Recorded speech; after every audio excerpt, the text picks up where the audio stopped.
Tabarakalladzi biyadihil mulku wa huwa ala kulli syai'in qadir. Alladzi khalaqal mauta wal hayata liyabluwakum ayyukum ahsanu amala wa huwal azizul ghafur.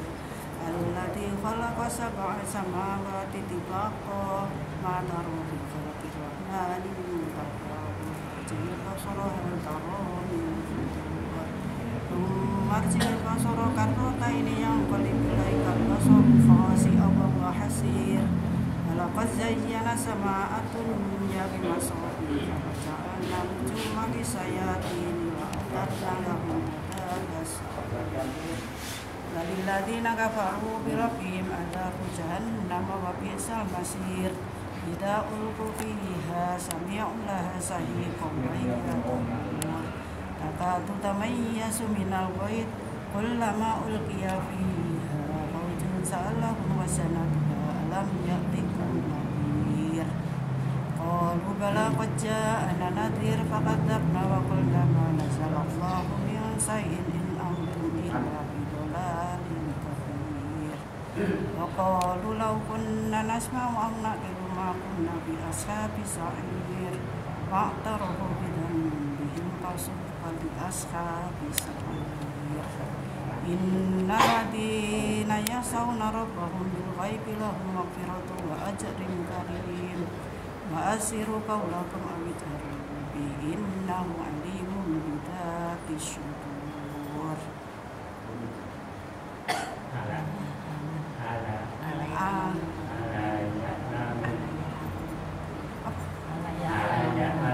Alayak lamun bin ashabi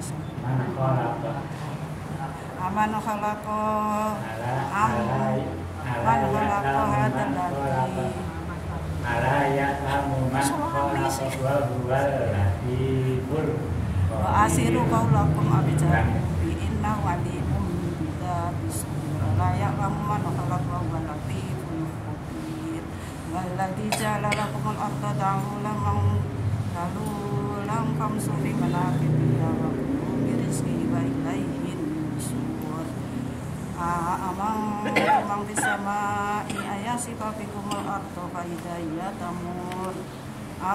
Yang tumang bisama'i ayursilang alaikum hasiba fasata'lamuna kaifa nakir. Laqad kadzdzaba alladziina min qablihim fa kaifa kana nakir. Awalam yarawu ila tayri fawqahum saffat wa yaqbid ma yumsikuna illa rahman innahu bikulli syai'in basir. Amman hadzal ladzi waja'tu lakum yansurukum min duni rahman inil kafiruna illa fi ghurur. Amman hadzal ladzi yarzuqukum in amsaka rizqahu ballaju fi utuwi wa nufur. Afaman yamsi muqiban ala wajhihi ahda aman yamsi sabiyan ala siratim mustaqim. Qul huwallazi ansa'akum wa ja'ala lakum sam'a wal absara wal afidah qalilan ma tashkurun. Qul huwallazi dara'akum fil ardi wa ilaihi tusharun. Wa yaquluna mata hadzal wa'du in kuntum shadiqin. Qul innamal ilmu 'indallahi wa innama ana nadhirun mubin. Falamma ra'ahu zulfatan si'at wujuhul ladina kafaru wa qila hadzal ladzi kuntum bihi tad'un. Qul ara'aytum in ahlakani Allah wa man ma'iya aw rahimana faman yujirul kafirina min adzabin alim. Qul huwar rahmanu amanna bihi wa alaihi tawakkalna fasata'lamuna man huwa fi dhalalin mubin. Qul ara'aytum in asbaqa ma'ukum ghairan fama ya'tikum min ma'in. Sadaqallahul adzim. Alhamdulillah. Ya.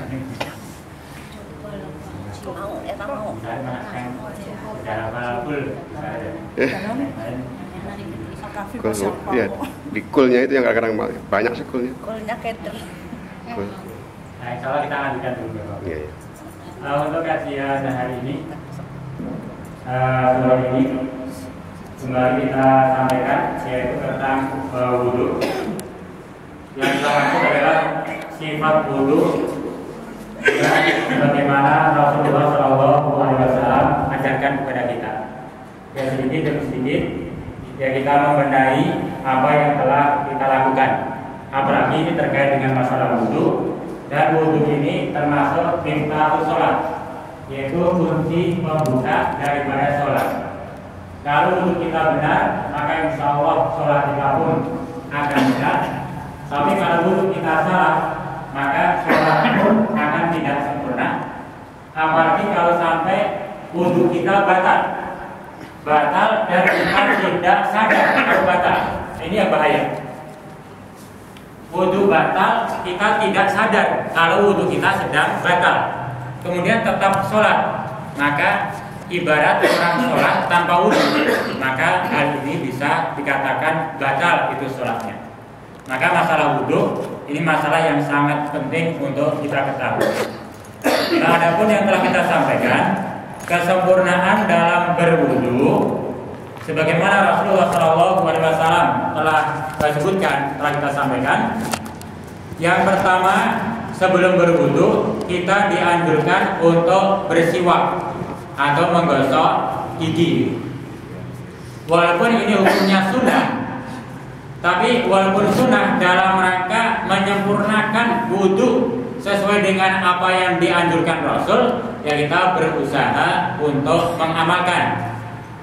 Jadi yang pertama yaitu menggosok gigi atau bersiwak. Nah, adapun yang kedua, setelah bersiwak ketika hendak berwudu, ini tidak boleh tidak harus ada, yaitu niat yang kedua. Maka niat ini oleh para ulama fuqaha dikatakan syarat sahnya wudu. Jadi niat merupakan syarat sahnya wudu. Atau istilah yang lain, sebagian ulama menyebut niat ini merupakan wajibnya dalam berwudu. Apa bedanya wajib dengan sunnah atau nanti ada rukun? Nah, kemarin telah kita sampaikan, kalau yang namanya sunnah itu kalau dikerjakan mendapat pahala, kalau ditinggalkan sengaja atau tidak sengaja, hal itu tidak mengapa, tetap sah itu wudunya.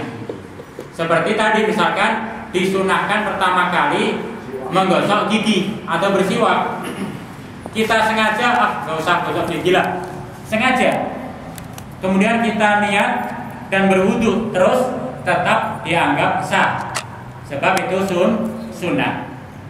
Tapi yang namanya niat yang merupakan syarat sah atau wajibnya wudu, ini berbeda.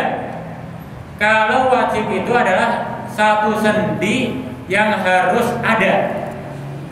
Ketika sendi ini tidak ada, dan tidak adanya disebabkan sengaja untuk meninggalkan perkara yang wajib ini, maka dengan sengaja meninggalkan yang wajib atau syarat sahnya satu amal ibadah, itu amal tersebut batal.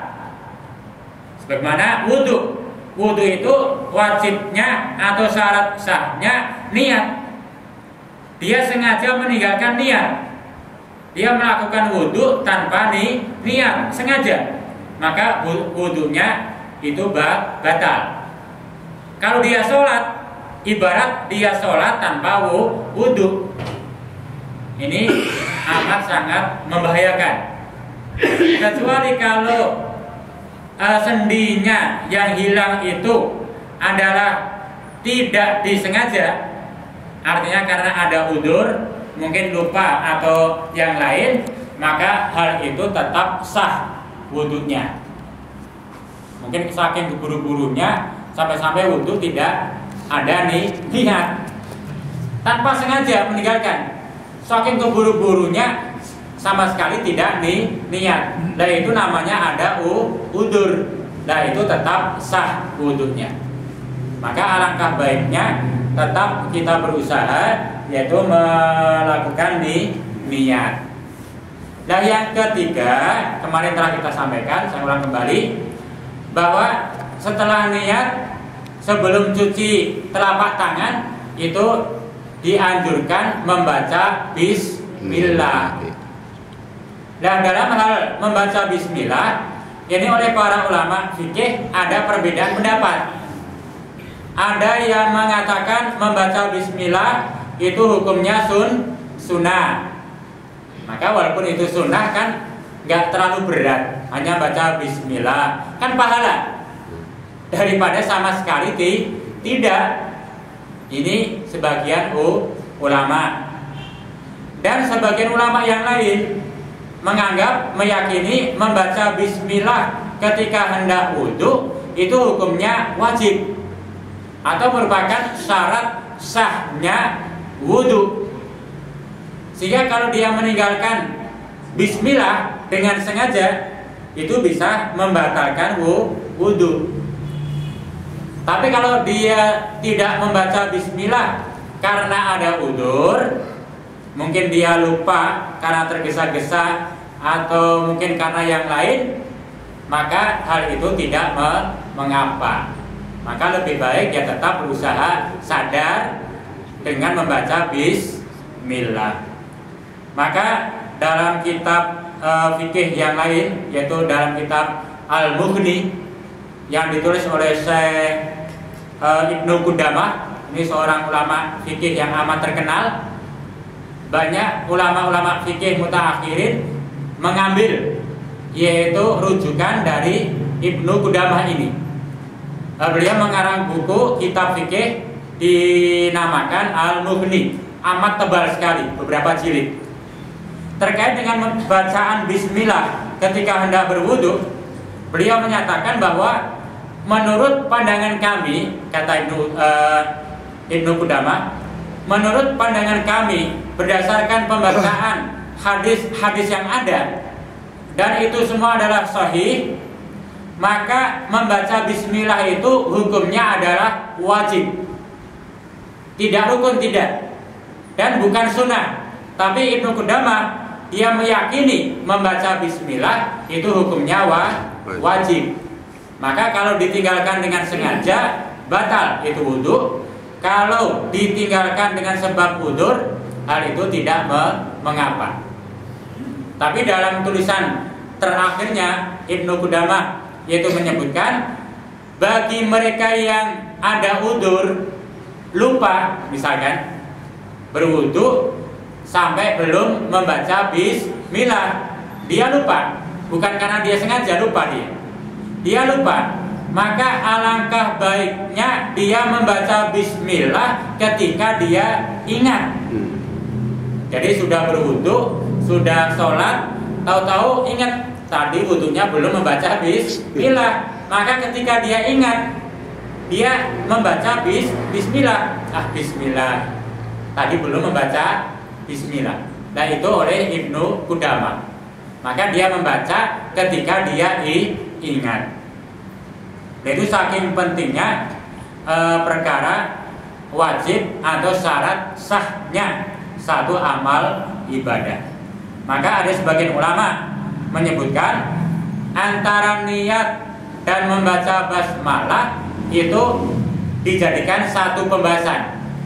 Artinya kedudukannya sama, yaitu adalah syarat sahnya dalam berwudu. Itu sebagian ulama. Maka niat itu penting dan membaca bismillah pun penting. Nah hari ini sebagaimana kemarin telah kita sampaikan, ketika kita membaca bismillah, maka salah satu kandungan membaca basmalah itu untuk meluruskan niat. Kalau kita sudah bismillah, itu menunjukkan bahwa kita punya niat. Tapi kalau kita belum membaca bismillah, bisa jadi ada niat dalam hatinya, bisa jadi belum ada niat. Maka alangkah aman kalau kita hendak berwudu itu dimulai dengan membaca bismillah. Sebagian ulama cukup hanya bismillahi, jadi tidak sampai penuh, hanya cukup yazkurullaha, menyebut asma Allah, yaitu dengan bismillahi. Nah, itu sebagian pandangan para ulama. Itu telah kita sampaikan kemarin, hanya itu mengingatkan kembali.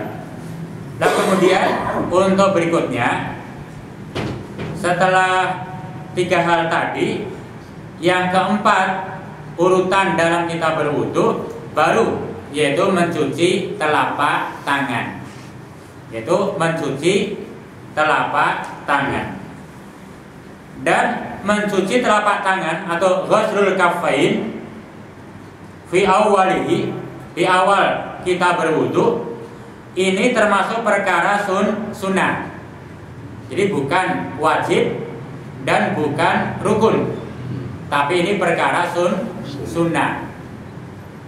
Sehingga kalau kita berwudu kok tidak mencuci tangan di awalnya, hal itu tidak mengapa. Itu hanya sunnah.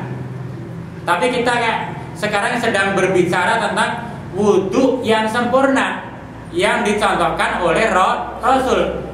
Maka kita tanpa memandang ini sunnah, apa ini wajib, apa itu rukun, apa yang ada penjelasan dari Nabi, dan kita berusaha mengamalkan. Oh, ini hanya sunnah atau wajib.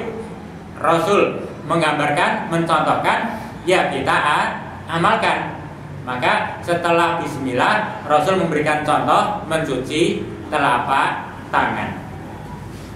Nah, terkait dengan mencuci telapak tangan, nah ini yang perlu kita tekankan, yaitu hendaklah diperhatikan ketika mencuci telapak tangan.